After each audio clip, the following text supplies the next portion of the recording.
DK Shivakumar ಪದಗ್ರಹಣ ಯಾವಾಗ ಅನ್ನೋ ಪ್ರಶ್ನೆಗೆ ಬಹುತೇಕ ಜೂನ್ 3ನೇ ತಾರೀಕು ಕಾರ್ಯಕ್ರಮ ಫಿಕ್ಸ್ ಆಗಬಹುದು ಅನ್ನೋ ಮಾಹಿತಿ ನ್ಯೂಸ್ 18 ಲಭ್ಯವಾಗಿದೆ. ಕಾರಣ ಈಗ ಇಷ್ಟು ವರ್ಷ ತಾಳ್ಮೆಯಿಂದ ಕಾದಿದ್ದಾರೆ. ಸಿಎಂ ಹುದ್ದೆಗೆ ಏರೋದಕ್ಕೆ ಒಂದು ಶುಭ ಗಳಿಗೆಯನ್ನ ನೋಡಿಕೊಂಡು ಸಮಯ ನಿಗದಿಯನ್ನ ಮಾಡಿಕೊಳ್ತಾ ಇದ್ದಾರೆ. ಮಳೆ ಮುನ್ಸೂಚನೆ ಮೇಲೆ ಪದಗ್ರಹಣದ ಸ್ಥಳ ನಿಗದಿ ಮಾಡೋದಕ್ಕೆ ತಯಾರಿಗಳಾಗ್ತಾ ಇದೆ. ಎರಡೂ ಕಡೆ ಸಿದ್ಧತೆಗೆ ಭಾವಿ ಸಿಎಂ ಡಿಕೆ ಶಿವಕುಮಾರ್ ಸೂಚನೆಯನ್ನ ಕೊಟ್ಟಿದ್ದಾರಂತೆ. ಒಂದು ಪ್ಲೇಸು ವಿಧಾನಸೌಧ ಮೆಟ್ಟಿಲುಗಳ ಮೇಲೆ ಕಾರ್ಯಕ್ರಮ ಮಾಡಿ ಶಕ್ತಿ ಪ್ರದರ್ಶನ ಮಾಡೋದು. ಅಕಸ್ಮಾತ್ ಮಳೆಯ ಮುನ್ಸೂಚನೆ ಅವರು ಫಿಕ್ಸ್ ಮಾಡಿದಂತ ಡೇಟ್ ಅಲ್ಲಿ ಆ ಟೈಮ್ನಲ್ಲಿ ಬಂತು ಅಂತಂದ್ರೆ ಲೋಕಭವನದಲ್ಲೇ ಪದಗ್ರಹಣಕ್ಕೆ ಸಿದ್ಧತೆಗಳು, ರಾಜಭವನದಲ್ಲೇ ಪದಗ್ರಹಣಕ್ಕೆ ಸಿದ್ಧತೆಗಳಾಗ್ತಾ ಇದೆ. ಗವರ್ನರ್ ಗೆಹ್ಲೋಟ್ ಭೇಟಿ ಮಾಡಿ ಡಿಕೆ ಶಿವಕುಮಾರ್ ಈ ಬಗ್ಗೆ ಚರ್ಚೆಯನ್ನ ಮಾಡಿದ್ದಾರೆ. ಪದಗ್ರಹಣದ ದಿನಾಂಕದ ಬಗ್ಗೆ ಗವರ್ನರ್ ಜೊತೆಯಲ್ಲಿ ಚರ್ಚೆಯನ್ನ ಮಾಡಿದ್ದಾರೆ. ಇನ್ನು ಸಂಜೆ 4 ಗಂಟೆಗೆ ಸಿಎಲ್ಪಿ ಸಭೆ ಇದೆ. ಅದಕ್ಕೂ ಮುನ್ನ ಪದಗ್ರಹಣದ ಚರ್ಚೆಯನ್ನ ಮಾಡಿದ್ದಾರೆ. ನಾಳೆ ಮತ್ತೆ ಡಿಕೆಶಿ ದೆಹಲಿಗೆ ತೆರಳುವಂತ ಸಾಧ್ಯತೆ ಇದೆ. ಇವತ್ತು ಗವರ್ನರ್ ಅನ್ನ ಒಂದ್ ರೌಂಡ್ ಭೇಟಿ ಮಾಡಿ ಬಂದಿದ್ದಾರೆ. ಸಿಎಲ್ಪಿ ಸಭೆ ಆಗುತ್ತೆ ಸಂಜೆ. ಅಲ್ಲಿ ಏನ್ ನಿರ್ಧಾರಗಳು ಕೈಗೊಳ್ಳಲಾಗುತ್ತೆ, ತದನಂತರ ಹಕ್ಕು ಮಂಡನೆ ಮಾಡಬೇಕಲ್ಲ, ಮತ್ತೆ ರಾಜ್ಯಪಾಲರು ಸಂಜೆ ವೇಳೆಗೆ ಭೇಟಿಗೆ ಸಿಗ್ತಾರಾ ಇಲ್ವಾ ಅದನ್ನ ನೋಡಿಕೊಂಡು ಒಂದ್ ವೇಳೆ ಬೆಂಗಳೂರಲ್ಲೇ ಇದ್ರೆ ಮತ್ತೆ ಹೋಗಿ ಅವರನ್ನ ಭೇಟಿ ಮಾಡೋದಕ್ಕೆ ಸಿದ್ಧತೆಗಳಾಗ್ತಾ ಇದೆ. ಬಹುತೇಕ ಅವರು ಧರ್ಮಸ್ಥಳಕ್ಕೆ ಹೊರಡುತ್ತಾರೆ ಮಧ್ಯಾಹ್ನದ ನಂತರ ಅಂತ ಹೇಳಿ ಮಾಹಿತಿ ಇದೆ ಗವರ್ನರ್. ಇನ್ನೊಂದ್ ಕಡೆ ನಾಳೆ ಮತ್ತೆ ದೆಹಲಿ ಕಡೆಗೆ ಡಿಕೆ ಶಿವಕುಮಾರ್ ಅವರು ಪ್ರಯಾಣವನ್ನ ಬೆಳೆಸ್ತಾರೆ. ಇನ್ನು ರಾಮನಗರದಲ್ಲಿ ರಾರಾಜಿಸ್ತಾ ಇದೆ ಡಿಕೆ ಶಿವಕುಮಾರ್ ಅವರ ಕಟೌಟ್ಸ್. ನೂತನ ಸಿಎಂ ಡಿಕೆಶಿಗೆ ಅಭಿನಂದನೆಯ ಬ್ಯಾನರ್ಗಳನ್ನ ಹಾಕಲಾಗ್ತಾ ಇದೆ. ಇಷ್ಟು ದಿವಸ ಹೋದಲ್ಲಿ ಬಂದಲ್ಲಿ ಮುಂದಿನ ಮುಖ್ಯಮಂತ್ರಿ ಅನ್ನೋ ಘೋಷಣೆಗಳನ್ನ ಕೂಗಲಾಗ್ತಾ ಇತ್ತು. ಕೆಲವೆಡೆ ಬ್ಯಾನರ್ಗಳನ್ನು ಹಾಕಿದ್ರು, ಇಲ್ಲ ಅಂತಲ್ಲ. ಆದ್ರೆ ಈಗ ಅದು ಅಧಿಕೃತ ಆಗೋದಕ್ಕೆ ಇನ್ನೇನು ಕೆಲವೇ ನಿಮಿಷಗಳು ಬಾಕಿ. ಯಾಕಂದ್ರೆ ಸಿಎಲ್ಪಿ ಸಭೆಯಲ್ಲಿ ಹೆಸರು ಅನೌನ್ಸ್ ಮಾಡಿದ್ರೆ ಅಧಿಕೃತ ಆಗ್ಬಿಡುತ್ತೆ. ಪಕ್ಷ ನಿಷ್ಠೆಗೆ ಸಂದಂತ ಗೌರವ ಅಂತ ಟ್ಯಾಗ್ ಲೈನ್ ಅನ್ನ ಹಾಕಲಾಗಿದೆ. 25 ಅಡಿ ಕಟೌಟ್ ಅನ್ನ ಕೈ ಕಾರ್ಯಕರ್ತರು ನಿರ್ಮಿಸಿದ್ದಾರೆ. ರಾಮನಗರದ ಪ್ರಮುಖ ವೃತ್ತ ಐಜೂರು ವೃತ್ತದಲ್ಲಿ ಕಟೌಟ್ ನಿರ್ಮಾಣ ಮಾಡಲಾಗಿದೆ. ಪಕ್ಷ ನಿಷ್ಠೆಗೆ ಸಂದ ಗೌರವ ಅಂತ ಟ್ಯಾಗ್ ಲೈನ್ ಬರೆದಿದ್ದಾರೆ. ಹೈಕಮಾಂಡ್ ಹೆಸರು ಘೋಷಣೆಗೂ ಮುನ್ನವೇ ನೂತನ ಸಿಎಂ ಅಂತೇಳಿ ಶುಭ ಹಾರೈಕೆಗಳನ್ನ ಮಾಡಲಾಗ್ತಾ ಇದೆ. ಈಗ ಬ್ಯಾನರ್ ಬಂಟಿಂಗ್ಸ್ ಕಟೌಟ್ಸ್ ಜೋರಾಗಿ ರಾರಾಜಿಸ್ತಾ ಇದೆ. ಡಿಕೆ ಶಿವಕುಮಾರ್ ಅವರ ಹೆಸರಲ್ಲಿ ಪಕ್ಷ ನಿಷ್ಠೆಗೆ ಸಂದಂತ ಗೌರವ ಅಂತ ಟ್ಯಾಗ್ ಲೈನ್ ಅನ್ನು ಕೂಡ ನೀಡಲಾಗಿದೆ. ಒಂದು ಕಡೆ ಪದಗ್ರಹಣಕ್ಕೆ ದಿನಾಂಕ ಫಿಕ್ಸ್ ಮಾಡುವಂತ ನಿಟ್ಟಿನಲ್ಲಿ ತಯಾರಿಗಳಾಗ್ತಾ ಇದ್ರೆ, ಇನ್ನೊಂದು ಕಡೆ ಶುಭ ಕೋರುವಂತ ಬ್ಯಾನರ್ ಬಂಟಿಂಗ್ಸ್ ಕಟೌಟ್ಗಳು ಕೂಡ ರಾರಾಜಿಸ್ತಾ ಇದೆ. ಇದೇ ವಿಷಯವಾಗಿ ಇನ್ನಷ್ಟು ಡೀಟೇಲ್ ಆಗಿ ಇನ್ಫಾರ್ಮೇಶನ್ ಅನ್ನ ಕೊಡ್ತಾ ಹೋಗೋದಕ್ಕೆ ನೇರ ಸಂಪರ್ಕದಲ್ಲಿ ಕನೆಕ್ಟ್ ಆಗಿದ್ದಾರೆ ನಮ್ಮ political bureau head Chidanand Patel. Chidanand Patel, ಒಂದು ಕಡೆ ಸೆಲೆಬ್ರೇಷನ್ ಆಲ್ರೆಡಿ ಶುರುವಾಗಿದೆ, ಬಟ್ ಪದಗ್ರಹಣ ಯಾವಾಗ ಆ ಬಗ್ಗೆ ಅಂದ್ರೆ ದಿನಾಂಕಗಳ ಬಗ್ಗೆ ಇನ್ನೂ ಕೂಡ ಒಂದು ಕ್ಲಾರಿಫಿಕೇಶನ್ ಸಿಗ್ತಾ ಇಲ್ಲ. ಸೊ ಈ ನಿಟ್ಟಿನಲ್ಲಿ ಬಹುತೇಕ ಯಾವಾಗ ಕಾರ್ಯಕ್ರಮ ಫಿಕ್ಸ್ ಆಗ್ಬೋದು, ಎಲ್ಲಿ ಕಾರ್ಯಕ್ರಮ ಫಿಕ್ಸ್ ಆಗ್ಬೋದು, ಸದ್ಯಕ್ಕೆ ಈ ಬಗ್ಗೆ ಏನ್ ಮಾಹಿತಿ ಸಿಗ್ತಾ ಇದೆ? ಶರ್ಮಿತಾ ಶೆಟ್ಟಿ, ಅಂತೂ ಇಂತೂ ಇದೀಗ ಡಿಕೆ ಶಿವಕುಮಾರ್ ಅವರು ಮುಖ್ಯಮಂತ್ರಿಯಾಗಿ ಪ್ರಮಾಣ ವಚನ ಸ್ವೀಕರಿಸುವ ದಿನಾಂಕ ನಿಗದಿಯಾಗಿರ್ತಕ್ಕಂಥದ್ದು.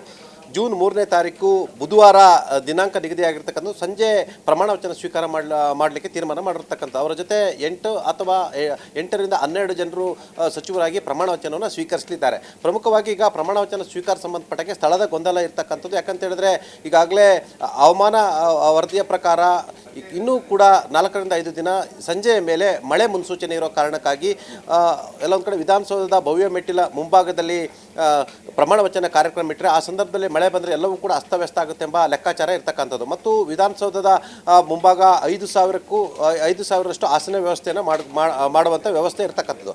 ಜೊತೆಗೆ ಈಗಾಗಲೇ ಡಿ ಕೆ ಶಿವಕುಮಾರ್ ಅವರ ಕ್ಷೇತ್ರ ಕನಕಪುರ ಮತ್ತು ರಾಮನಗರ ಕ್ಷೇತ್ರ ಅವರ ಆಪ್ತ ಶಾಸಕರ ಕ್ಷೇತ್ರಗಳಿಂದ ಭಾಳಷ್ಟು ಸಾವಿರಾರು ಸಂಖ್ಯೆ ಜನ ಹರಿದು ಬರುವ ಸಾಧ್ಯತೆ ಇದೆ ಅಂತ ಹೇಳಲಾಗ್ತಿದೆ. ಸುಮಾರು 20ರಿಂದ 30 ಸಾವಿರ ಜನರು ಸೇರುವ ಸಾಧ್ಯತೆ ಇದೆ ಅಂತ ಹೇಳಲಾಗ್ತಿದೆ. ವಿಧಾನಸೌಧದ ಮುಂಭಾಗ 20ರಿಂದ 30 ಸಾವಿರಷ್ಟು ಜನ ಬಂದರೆ ಅದು ಜಾಮ್ ಪ್ಯಾಕ್ ಆಗುತ್ತೆ ಮತ್ತು ಬೇರೆ ಬೇರೆ ಕಾರಣಗಳಿಗಾಗಿ ಅಲ್ಲಿ ಅಸ್ತವ್ಯಸ್ತವಾಗುವ ಸಾಧ್ಯತೆ ಕೂಡ ಇರ್ತಕ್ಕಂಥದ್ದು. ಹಾಗಾಗಿ ಎಲ್ಲೊಂದು ಕಡೆ ಈ ಅದ್ದೂರಿ ಸಮಾರಂಭ ಮಾಡಲಿಕ್ಕೆ ಹೋಗಿ ಬೇರೆ ರೀತಿ ಆದರೆ ಅಂತ ಎಂಬ ಆತಂಕ ಕೂಡ ಎದುರಾಗಿರ್ತಕ್ಕಂಥ. ಒಂದು ಕಡೆ ಮಳೆ ಸಮಸ್ಯೆ, ಮತ್ತೊಂದು ಕಡೆ ಅಲ್ಲಿ ಹೆಚ್ಚು ಜನ ಸೇರುವಂಥದ್ದು. ಇದರಿಂದ ಬಂದೋಬಸ್ತು ವಿಚಾರ ಸೇರಿದಂತೆ ಮತ್ತು ಟ್ರಾಫಿಕ್ ಜಾಮ್ ಸೇರಿದಂತೆ ಭಾಳಷ್ಟು ಸಮಸ್ಯೆ ಆಗುವ ಲೆಕ್ಕಾಚಾರ ಕೂಡ ಇರ್ತಕ್ಕಂಥದ್ದು. ಹಾಗಾಗಿ ಲೋಕಭವನದಲ್ಲೇ ಪ್ರಮಾಣ ವಚನ ಸ್ವೀಕರಿಸುವ ಸಾಧ್ಯತೆ ಕೂಡ ಇರ್ತಕ್ಕಂಥ. ಹಾಗಾಗಿ ರಾಜ್ಯಪಾಲರಿಗೆ ಡಿ ಕೆ ಶಿವಕುಮಾರ್ ಅವರೇ 3ನೇ ತಾರೀಕು ಸಂಜೆ ಲೋಕಭವನದಲ್ಲೂ ಕೂಡ ನಾನು ಪ್ರಮಾಣ ವಚನ ಸ್ವೀಕರಿಸೋ ಸಾಧ್ಯತೆ ಇದೆ ಅಂತ ಹೇಳಲಾಗ್ತದೆ. ಮತ್ತು ರಾಜಭವನಕ್ಕೂ ಕೂಡ ಸಿದ್ಧತೆ ಮಾಡ್ಕೊಳ್ಳುವಂತೆ ಮನವಿ ಮಾಡಿಕೊಂಡಿರ್ತಕ್ಕಂಥದ್ದು. ಸದ್ಯ ಇದೀಗ ಮಳೆ ಮುನ್ಸೂಚನೆ ಬೇರೆ ಬೇರೆ ಕಾರಣಗಳಿಗಾಗಿ ಲೋಕಭವನದಲ್ಲೇ ಪ್ರಮಾಣ ವಚನ ಆಗೋದು ಬಹುತೇಕ ಖಚಿತ ಅಂತಲೂ ಕೂಡ ಹೇಳ್ತಿರ್ತಕ್ಕಂಥದ್ದು Sharmita Shetty. Chidananda Patel please be online.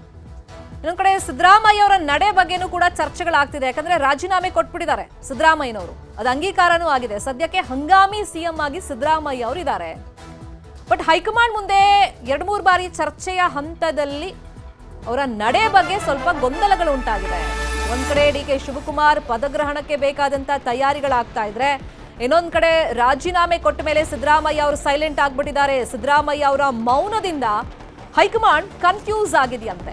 Rahul ಗಾಂಧಿಯನ್ನ ಭೇಟಿಯಾದಂತ ಸಂದರ್ಭದಲ್ಲಿ ಯಾವುದೇ ಬೇಡಿಕೆಯನ್ನ ಸಿದ್ದರಾಮಯ್ಯ ಇಟ್ಟಿಲ್ಲ. ಇನ್ನು ಪುತ್ರ ಯತೀಂದ್ರ ಅವರನ್ನ ಡಿಸಿಎಂ ಮಾಡೋ ಬಗ್ಗೆ ಖುದ್ದಾಗಿ ಕೆ.ಸಿ. ವೇಣುಗೋಪಾಲ್ ಅವರು ಮಾತಾಡಿದ್ದಾರೆ. ಈ ಆಫರ್ ಅನ್ನ ಸಿದ್ದರಾಮಯ್ಯ ಮುಂದೆ ಇಟ್ರು, ಆದ್ರೆ ಇದಕ್ಕೆ ನೋ ಅಂತ ಸಿದ್ದರಾಮಯ್ಯ ಅವರೇ ಹೇಳಿದಾರಂತೆ. ಇನ್ನು ಆಪ್ತರ ಸ್ಥಾನಮಾನದ ಬಗ್ಗೆನೂ ಕೂಡ ಸಿದ್ದರಾಮಯ್ಯ ಯಾವುದೇ ಮಾತುಗಳನ್ನ ಆಡಿಲ್ವಂತೆ. ನಿಮ್ಮಿಷ್ಟ, ಏನಾದ್ರೂ ಮಾಡ್ಕೊಳ್ಳಿ ಅಂತ ಸಿದ್ದರಾಮಯ್ಯ ವರಿಷ್ಠರಿಗೆ ತಿಳಿಸಿದ್ದಾರಂತೆ.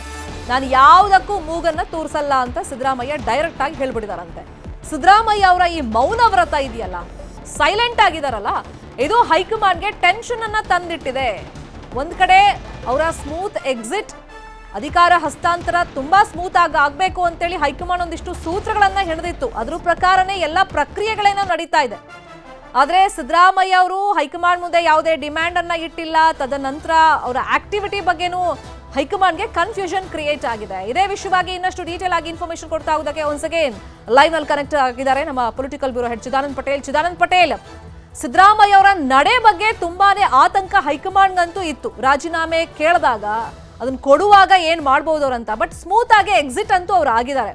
ಬಟ್ ಈಗ ಅವ್ರು ಏನೂ ಡಿಮ್ಯಾಂಡ್ ಅನ್ನ ಹೈಕಮಾಂಡ್ ಮುಂದೆ ಪ್ರಸ್ತಾಪ ಮಾಡ್ತಾ ಇಲ್ಲ. ಮಗನ ರಾಜಕೀಯ ಭವಿಷ್ಯದ ಬಗ್ಗೆನಾದ್ರೂ ಕೇಳ್ತಾರೆ ಅಂತಂದ್ರೆ ಅದಕ್ಕೂ ನೋ ಅಂತ ಹೇಳ್ತಾ ಇದ್ದಾರೆ ಆಫರ್ಗಳಿಗೆ. ಸೊ ಅವ್ರ ನಡೆ ಬಗ್ಗೆ ಈಗ ಹೈಕಮಾಂಡ್ ಯಾವ ತರ ಗೊಂದಲ ಇದೆ, ಮುಂದೇನಾದ್ರೂ ದೊಡ್ಡ ಬಾಂಬ್ ಹಾಕ್ಬೋದು ಅಂತ ಏನಾದ್ರೂ ಹೈಕಮಾಂಡ್ ನಾಯಕರು ಹೆದರ್ಕೊಂಡಿದಾರ?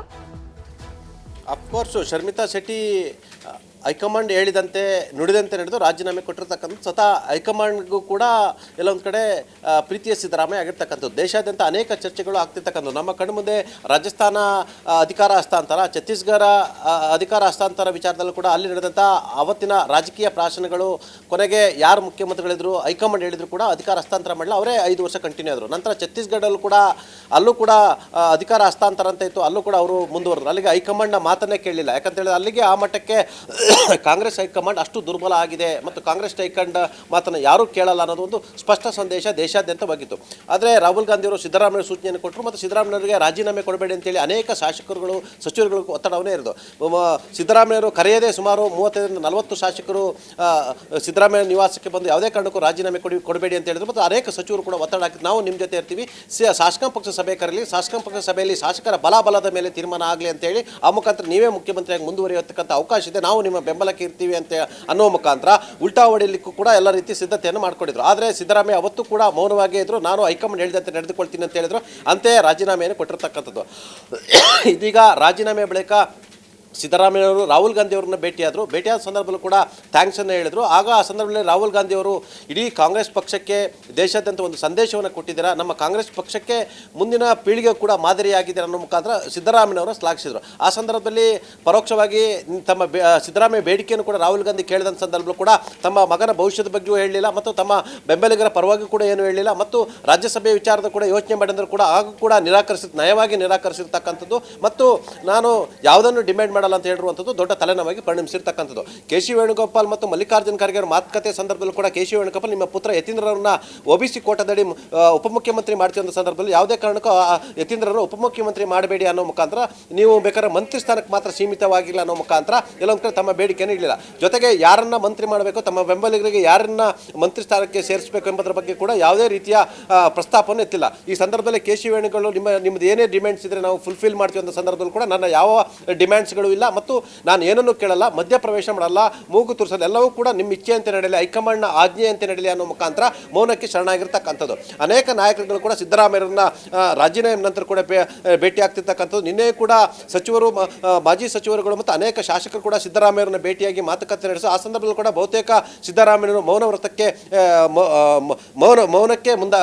ವ್ರತದಲ್ಲೇ ಇದ್ದರು. ಹಾಗಾಗಿ ಸಿದ್ದರಾಮಯ್ಯರು ಈ ಒಂದು ಮೌನ ವ್ರತ ಹೈಕಮಾಂಡ್ ಕೂಡ ಕನ್ಫ್ಯೂಸ್ ಆಗಿರ್ತಕ್ಕಂಥದ್ದು. ಸ್ವತಃ ಡಿ ಕೆ ಶಿವಕುಮಾರ್ ಮತ್ತು ಮತ್ತು ಅವರ ಪಾಳೆಯಕ್ಕೂ ಕೂಡ ಕನ್ಫ್ಯೂಸ್ ಆಗಿರ್ತಕ್ಕಂಥದ್ದು. ಯಾಕೆ ಇಷ್ಟೊಂದು ಮೌನವಾಗಿದ್ದಾರೆ ಅನ್ನೋ ಒಂದು ಕನ್ಫ್ಯೂಸ್ ಆಗಿರ್ತಕ್ಕಂಥದ್ದು. ಇದೊಂಥರ ಟೆನ್ಷನ್ ಅಂತಲೇ ಹೇಳಲಾಗ್ತದೆ. ಯಾಕಂತ ಹೇಳಿದ್ರೆ ಸಿದ್ದರಾಮಯ್ಯನವರು ಸೈಲೆಂಟ್ ಆಗಿದ್ರೆ ಮುಂದೇನು ಎಂಬ ಆತಂಕ ಎದುರಾಗಿರ್ತಕ್ಕಂಥ. ಆದರೆ ಎಲ್ಲೊಂದು ಕಡೆ ಹೈಕಮಾಂಡ್ಗೆ ನಾನು ಡಿಮ್ಯಾಂಡ್ ಮಾಡಿ ನನ್ನ ಮಗನಿಗೆ DCM ಮಾಡಿ ಅಂತ ಡಿಮ್ಯಾಂಡ್ ಮಾಡಿ, ಅಥವಾ ನನ್ನ ಜೊತೆ ಇರೋರಿಗೆ ಇಂಥವ್ರಿಗೆ ಇಂಥದೇ ಖಾತೆ ಕೊಡಬೇಕು, ಮಂತ್ರಿ ಕೊಡಬೇಕಂತ ಡಿಮ್ಯಾಂಡ್ ಮಾಡೋದ್ರಿಂದ ನಾನ್ಯಾಕೆ ಸಣ್ಣವನಾಗಲಿ ಅನ್ನೋ ಮುಖಾಂತರ ಹೈಕಮಾಂಡ್ಗೂ ಒಂದು ಮೆಸೇಜನ್ನು ಕಳಿಸೋ ಮುಖಾಂತರ ನಾನು ಯಾವುದಕ್ಕೂ ತಲೆ ಕೆಡಿಸ್ಕೊಳ್ಳಲ್ಲ ಅನ್ನೋ ಮುಖಾಂತರ ಒಂದು ಮೆಸೇಜನ್ನು ಕಳಿಸಿರ್ತಕ್ಕಂಥದ್ದು. ಹಾಗಾಗಿ ಇದು ಹೈಕಮಾಂಡ್ಗೆ ಟೆನ್ಷನ್ ಆಗಿರ್ತಕ್ಕಂಥದ್ದು. ಇದೇ ಕಾರಣಕ್ಕೆ ಇವತ್ತು ಶಾಸಕಾಂಗ ಪಕ್ಷದ ಸಭೆಯ ಬಳಿಕ ಸಿದ್ದರಾಮಯ್ಯನವರನ್ನ KC ವೇಣುಗೋಪಾಲ್ ಮತ್ತು ಸುರ್ಜೇವಾಲಾ ಅವರು ಭೇಟಿ ಆಗ್ತಿರ್ತಕ್ಕಂಥದ್ದು. ಮುಂದಿನ ಪ್ರಮಾಣ ವಚನ ಕಾರ್ಯಕ್ರಮ ಮತ್ತು ಯಾರೆಲ್ಲ ಪ್ರಮಾಣ ವಚನ ಸ್ವೀಕರಿಸಬೇಕು, ಯಾರಿಗೆಲ್ಲ ಅವಕಾಶ ಕೊಡಬೇಕು ಎಂಬುದರ ಬಗ್ಗೆ ಸ್ವತಃ ಸಿದ್ದರಾಮಯ್ಯವರು ಭೇಟಿಯಾಗಿ ಮಾತುಕತೆ ನಡೆಸುವ ಸಾಧ್ಯತೆ ಇರುವಂತದ್ದು. ಶರ್ಮಿತಾ ಶೆಟ್ಟಿ, ಫಾಲೋ ಅಪ್ ಮಾಡೋಣ. ಥ್ಯಾಂಕ್ ಯು ಚಿದಾನಂದ್ ಪಟೇಲ್ ಈ ಕ್ಷಣದ ಮಾಹಿತಿಯನ್ನು ಕೊಟ್ಟಿದ್ದಕ್ಕೆ.